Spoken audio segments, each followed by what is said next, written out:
DCAA and their budget. Copy, very good.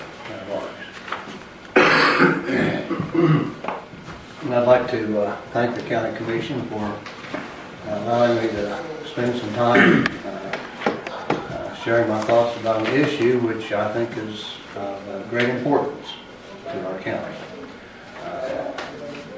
The issue that I'm speaking of is the division in our county that has occurred as a result of having two competing emergency service agencies, the Ambulance Authority and the Norwich County Emergency Medical Squad.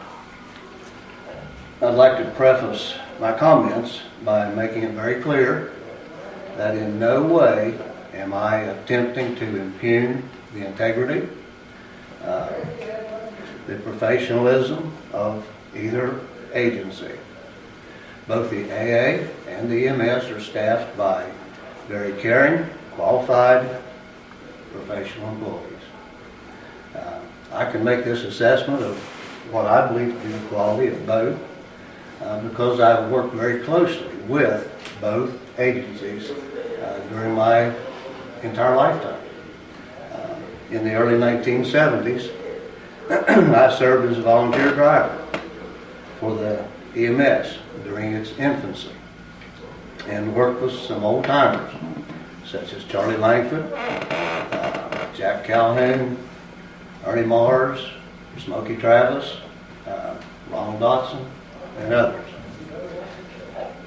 During the last 4 years I worked for the County Board of Education, I was appointed to serve on the EMS Board of Directors as the representative of the school system.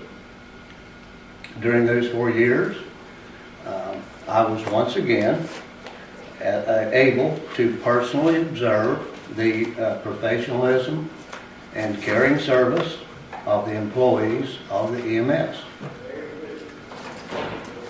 After retiring from the school system, I was asked to serve on the board of directors for the AA. During that time of service on the AA, I was also able to personally observe the professionalism and caring service provided by the AA. So, once again, I want to make sure that everyone understands my remarks aren't intended in any way to impugn the employees of either organization. To very quickly, though, get to the bottom line of my remarks and recommendations to you this morning or this afternoon now, I believe that now is the time to end the bitter division that has plagued our county for the past 5 years. While our county has had two competing, feuding emergency service providers. Now is the time to end the AA and blend the AA employees into the DCEMS. Our county only needs one emergency services provider. Since the EMS is a private, non-profit agency, you have no ability to end that agency, as I understand it. They are succeeding and thriving financially, even with no financial support from the county, and they are not going to go away. Therefore, if you want to only have one emergency services agency serving our county, there is only one way to do that. Whenever closing the AA is considered or discussed, some people bring up two issues. The first issue they bring up is that the EMS doesn't have the quality of personnel necessary to provide emergency service protection to our county. They will point to past mistakes of the EMS And I'd remind you at this point that I personally know the quality of the EMS personnel, and I believe they are a very capable emergency services provider. Have they made mistakes over their 45 years of service to the county? Any honest person would have to answer yes. However, we need to remember two things. One is that any time you deal with such life and death issues over a 45-year period, any human-based organization is going to make mistakes. If I sit in my house and don't go out on my farm and operate machinery, none of my equipment will be broken, and I won't make any mistakes out on my farm. However, the more I work my equipment on my farm, the more mistakes I will make. Even though I feel that I'm a pretty good equipment operator, and I always take the very best care that I can of my equipment. The more I work, the more likely I am to make mistakes and break equipment. So, do I know of examples of poor judgment in personnel management and in provider care by the EMS? I would have to honestly answer yes. But in the very same vein, having worked closely with the AA on their board of directors, do I know of examples of poor judgment in personnel management and in provider care by the AA? I can just as honestly answer yes. The only real difference between the AA and the EMS is in the total number of years they have been in operation. And obviously, the EMS has had more years to accrue a larger record than the AA has. So I would disagree with those who claim that the EMS lacks the quality necessary. I believe they're very capable and competent. The second issue that people will bring up when a discussion occurs regarding closing the AA is the possibility of a huge disaster occurring somewhere on Route 50 or somewhere out in the county with the drilling that goes on. They say that we need large numbers of emergency service crews staffed 24 hours a day to handle that once in 20 years or once in a lifetime large disaster that could potentially occur. I agree that it is good to have a good number of personnel staffed as emergency service providers 24 hours a day. I believe we're a little bit overstaffed as a county. To get a little perspective on the point I'm trying to make here with the staffing for emergency services, just think for a moment about another public service that the county commission is responsible to provide for our county. And that is the police protection, which protects us in the county from those who would break into our homes and attack us and steal our property. Do we expect the county commission to provide enough police protection to protect us from all extreme possibilities that might occur anywhere in the county? If the police were to protect us from all possible potential threats, they would have to have an officer at each home in the county, 24 hours a day, to protect that home. As a matter of fact, I'd expect to have 4 officers around my house, on all 4 sides of my house, to protect it. We all know that is unreasonable. In like manner, we need to recognize that our county commission can't be expected to provide emergency service protection to cover every possible emergency scenario people might imagine. In extreme unusual circumstances where our local provider is overwhelmed, there are always other counties and districts that we can call on to come in and assist. But to get back to my main point, I think that now is the time to end the division which has torn our county for too long. And only the county commission is able to do that. I would encourage you to take the following steps. Number one, realize that time is of the essence. If you're going to do this, do it quickly.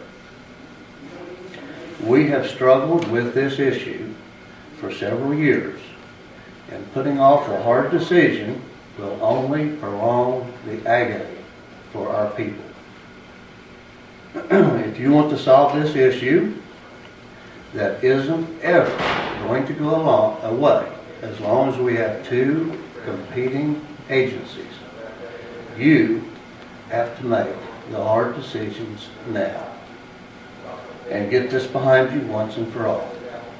If you don't, you'll struggle with this during your entire term on the county commission. Also, regarding the time is of the essence issue, you need to be fully aware, and I'm not questioning your intelligence, but you need to be fully aware that the budget for next year will be in front of you in about 2.5 short months. If you don't move quickly during this month of January, time will roll along. Budget time will come early in March, and you'll just automatically slide into another year of budgeting between $750,000 to $1 million to fund the AA while you put off making a decision for another year. That isn't fair to the taxpayer of Doddridge County. There are many highly important things that could be done across our county. For the park, county libraries, youth recreation facilities, and the list goes on and on. For positive things that you could do with the funding you would save by moving forward now and with the hard decisions necessary to heal this division that eats at our county. That was number one. Realize that time is of the essence. If you're going to do it, you need to go ahead and move. If you know that's the right thing to do, do it. If you don't think it's the right thing to do, don't. But if you think it's the right thing, you need to move.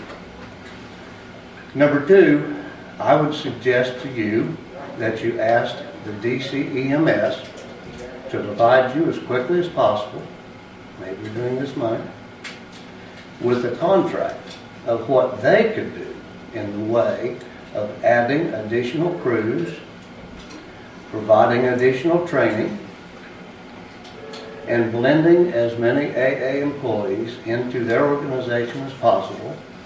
If you provided them with $350,000, $400,000 in next year's budget,